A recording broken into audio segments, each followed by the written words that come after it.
उसे सजाना सीखो, कोई रूठे तो उसे मनाना सीखो, रिश्ते तो मिलते हैं मुकद्दर से, बस उन्हें खूबसूरती से निभाना सीखो। हेलो दोस्तों, नमस्कार। स्वागत है आपका अपने यूट्यूब चैनल अरविंद गुरुजी एजुकेशन में।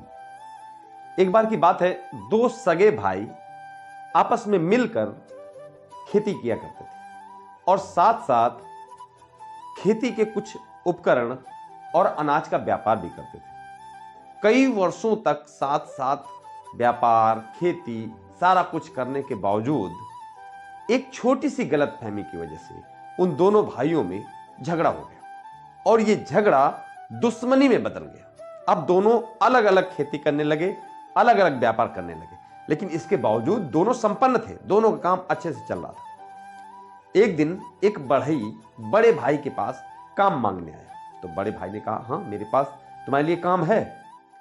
और वो देखो, मेरा पड़ोसी, कहने को तो मेरा भाई है, लेकिन पिछले सप्ताह तक हम दोनों लोगों की खेती के बीच में एक हरा भरा घास का मैदान था, लेकिन छोटा भाई जेसीबी ले आया है और उसने उस मैदान में बड़ी सी खाई खोद दी है और ऐसा उसने मुझे परेशान करने की वजह से ही किया होगा।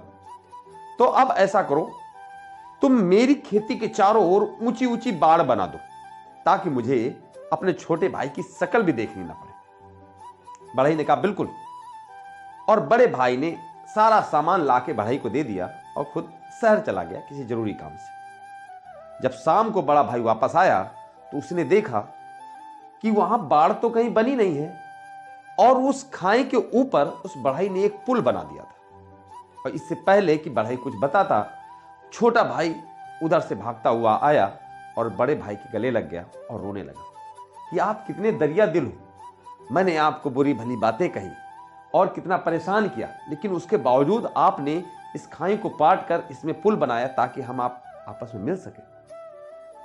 अब बढ़ई जाने लगा तो बड़ा भाई ने उसको आवाज दिया और कहा, अभी मेरे पास तुम्हारे लिए और काम है।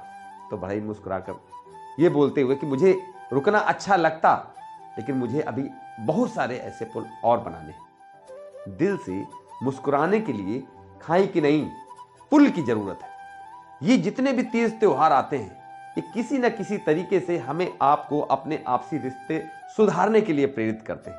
अगर कहीं छोटी छोटी बातों में अपने घरेलू या आपसी दोस्तों के बीच के रिश्ते टूट रहे हैं तो उनको कोशिश करिए, आप प्रयास करिए जिससे वो संभल जाए।